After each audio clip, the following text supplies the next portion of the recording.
Thank you, Renee, for introducing me. I am so delighted that I can talk about this subject today. Now, we from the WBI at Freiburg have also looked at peewee varieties and how best to expand the VitiMeteo forecasting tool. Now, Mrs. Simon has already said a lot of things I was going to say. That is why I'm going to briefly talk about this again. Now, what you want in connection with crop protection is you want to have healthy grapes that you can harvest. Now, some varieties require slightly more in the way of crop protection, some less so, and there's a certain uncertainty around as to how you need to treat the different varieties there are. And the second bullet point had Töpfer already talked about this, namely how you can avoid pathogens to evolve or adapt or to keep their evolution to a minimum level, because all of this happens by coincidence. So if you have a pathogen that can bypass your crop protection, the greater the effect will be that it will have eventually on the plant and on the resistance locus. So you have to treat different varieties different ways. Talking about the resistance failure with the RPV 3.1, we know a lot about this. Johanniter, Cabernet Blanc, it's all the first-generation varieties, peewee varieties. And we know that the mutation of the pathogen will no longer recognize the effector so well, which is why they'll not properly respond. So from the point of breeding, you could pyramide, so you combine different resistance loci. So you don't just have one effector, but two or three that, that will just give you a little bit more safety. But of course, it can still, you need to avoid for resistances to break down.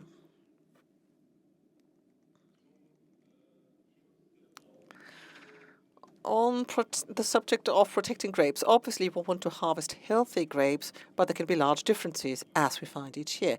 2019, on a small area, as part of our grape breeding, we tried out different fungal resistance varieties, and we looked at different mildews, so powdery mildew, black rot, downy mildew. And in a year like 2024, you can see if you do no pest control, if it's Müller-Thurgau or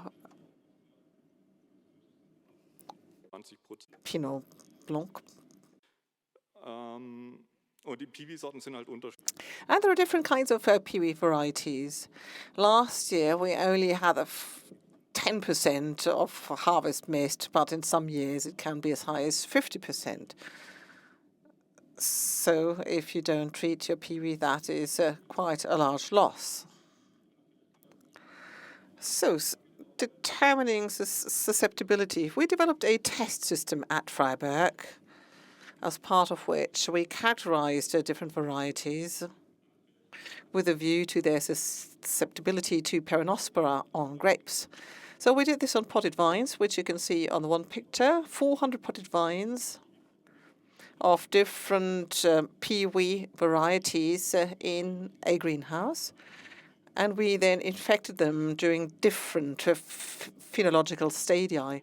So we had 42 potted vines and 7 different phenological stadii.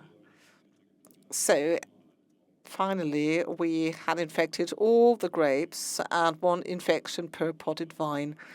So we were able to say during this stage, infection risk is high. If you take the Cortis variety, Cabernet Cortis, you can see it right to the inflorescence. It's highly susceptible, but highly resistant after that. So we had around 400 potted vines. Now that's a ballpark figure. When you have 2 or 3 grapes, it was 1,200 grapes which we needed to manually infect. So it was 4,000 or 5,000 over the years. So quite a lot of high numbers. So, and as I said, this was a field trial. We did the same for leaf susceptibility. We did tests on different peewee varieties, taking a couple of leaves each time, conducting leaf disc tests on them. And when it comes to the potted vine tests, we took leaves from the grape zone. And then we were able to do the leaf disc tests. So you can see in the Pinot Noir that you get sporulation and strong signs of resistance or defense. So that is typical. You get large necroses, and it's the same for the Pinot Noir. The young leaves are more susceptible than the older ones. The older ones cannot be harmed that easily. So there's no sporulation on the older ones. And we then integrated this data into our forecast tool, VitiMeteo, and this is the starting page. So this is the overview of Baden-Württemberg. Each dot represents a weather station. And if you select one of them, you'll get an overview. Now, this is for Freiburg. At the top, you can see the different diseases, Plasmopara, Oidium, black rot, and so on. And for each of them, we then have different views. You get a detailed view, or we had the detailed view for a long time. What is new is the extended Peewee view, and you can now select that. And if you do, you can look at the individual risk associated with a Peewee variety. There's also a drop-down menu, so you select your Peewee variety, Cabernet Cortis here, and then you get the information relating to that particular variety. So the green part means no infection, then the different shades of red for stronger infections, and then there's also susceptibility index, showing you how susceptible a grape is during that particular stage. Now, you can also look at the standard type and phenology, because if you want to know how good your Peewee variety actually is, with a view to Plasmopara, if you look at your standard variety, the bars are dark red compared to the Cabernet Cortis in this case here. Below, you can see the model for the grape development, or vine development. As I said, we evaluate them twice a week. It's not just we who do this, also other institutes do this in order to arrive at phenological models for the different Peewee varieties. Now, we have a lot that yet need to be integrated in order to show more information about the Peewees. It's important, of course, because the resistance of Peewee is so closely linked to the phenological stadium. Now, here you can see the picture for 2024. I think 2024 was a difficult year everywhere, also in Freiburg. So organic treatments, 15 treatments is what we got. Now, in some, of course, cases, in some estates, it would have been higher, but here it was 15 for the Müller-Thurgau. For the Cabernet Blanc, you can see far less red. Susceptibility of the grape still high, but slightly less so. 2024, we still had a total of 10 treatments, but we saved 1/3, so that's still something. Cabernet Cortis, a total of 5 treatments, so a ratio of 1/3 to 2/3. So we had 9 treatments in another year, and Cabernet Blanc, if you can still see 4 treatments here, so cut by more than half. And in the case of Cabernet Cortis, it was 2 treatments. I think that is 25%, or that's only 25% compared to the conventional variety. I think that is quite good. Crop protection is necessary, and we want to, of course, do the best we can. So, conclusions. So the extension of the tool has already been done. It's online. There's also video which demonstrates how the system works. So it doesn't take an awful lot of time to watch that. So Peewee varieties need to be protected, but this can be adapted to the different variety. You should also adapt it for the site and for the weather during the year.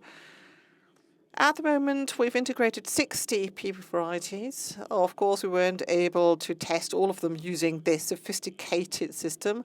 We've integrated 54 comparative varieties. Now, what's a comparative variety? What's a reference What's the difference between the two? Well, information of this is presented here. If you press on that button here with a small I, you can see it here. Now, here we're quite sure about how they'll behave when the susceptibility is high. So we've tested that.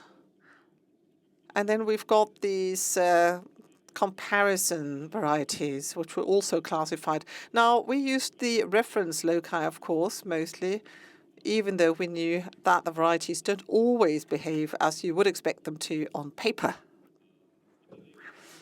As a rule, however, and this is what our test showed, if you have the same reference loci, then they will behave similarly. There are some exceptions to the rule. We also have some tests and included some tests from outdoor trials. But if you have a comparison variety, then you should know that we didn't test that particular variety, but our assumption is that it will behave similarly. So, strategies. So, check out this info button because it provides a lot of important information. Souvenir Gris, here's the susceptibility is high. Now you can see this here in the blue curve too. That's the susceptibility curve for the grape. Or what you cannot see is that for the leaves. And it's very low in the case of the Souvenir Gris. So, and also sporulation, level of sporulation is very low. So if you can see some stains, then these will normally necrotize. You will not have a buildup of spores. So in other words, the danger of secondary infections is low. In other words, you have to protect your grapes. In other words, during the time of high susceptibility, you would have to cover yourselves for that period. So it would be the two dark red bars. And depending on the site and depending on your own observations, you should also check out the paler red ones. Johanniter is a different experience, a different example, sorry. So risk quite high, high risk of sporulation on the leaves. What that means is if you have a lot of infection cycles and if you have sporulating stains, then the risk will, of course, increase the more cycles you have. In other words, what you should do, the adapted genotypes also need to be selected if you have several cycles. So in the best of all worlds, you should start early. You have to make sure that no population builds up. So if you find out in the process that, you know, things are fine, then you can save treatment later on. Now, that is a lesson we learned. Johanniter, 22-23, it worked fine. But then in 2024, I was overly optimistic. And it didn't work out that well. So best to take the right measures early on. Sauvignac is another example of a variety that looks good. So risk of sporulation is low. Grapes are fairly resistant. So we have to protect that resistance. So 1 or 2 treatments during the critical phases when the risk is the highest. That is when you should do your treatment. However, if you do see population, so when you get those stains, specks that sporulate a lot more than you would think is usual for this variety, then don't forget about a break in resistance, perhaps, and apply crop protection. Which brings me back to the outdoor trials and tests. 2023-24 were the 2 years where we had the highest Pernospora problem. Now, the peewees really showed us the difference. You can see the 2 conventional varieties, Müller-Thurgau and the Pinot Noir.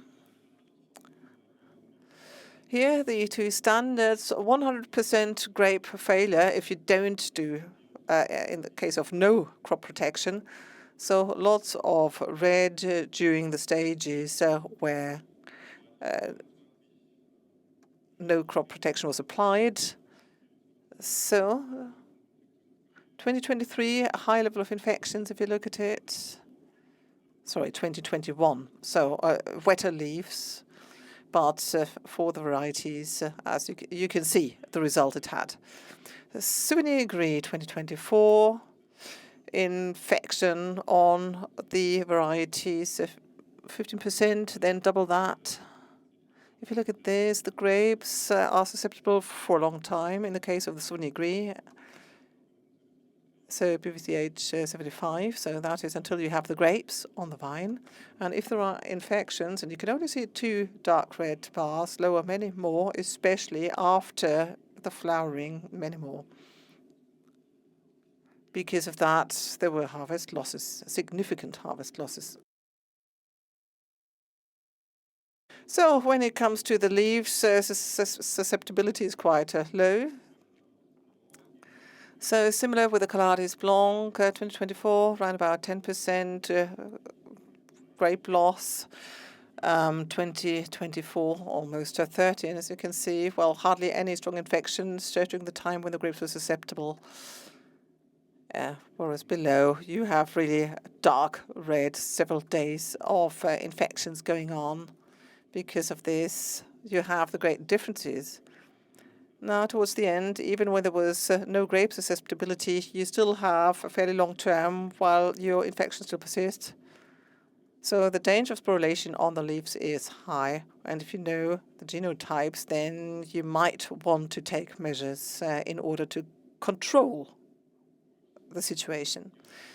Well, with this, crop protection always needs to be adapted to the peewee variety. You can use VitiMeteo for this.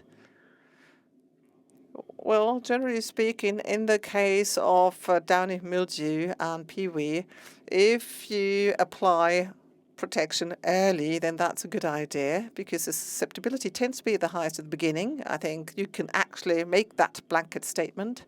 And leaf susceptibility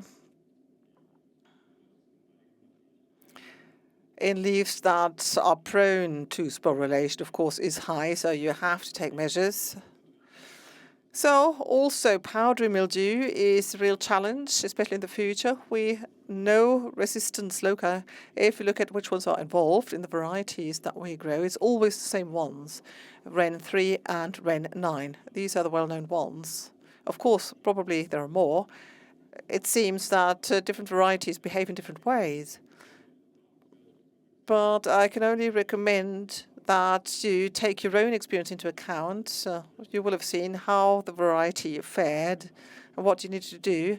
Now, perhaps you leave some vines untreated in order to find out what it is you should do, and that perhaps provides you with a clue as to how to deal with the standard variety as well. And the last chart is that development doesn't stop here. Of course, we want to establish this system and also crop protection strategies. It's a challenge, however. We're working on this with our state vinery, of course. So we cooperate. That's important. We want to adapt the Freiburg test system to include other diseases as well. Powdery, downy mildew, different projects are ongoing.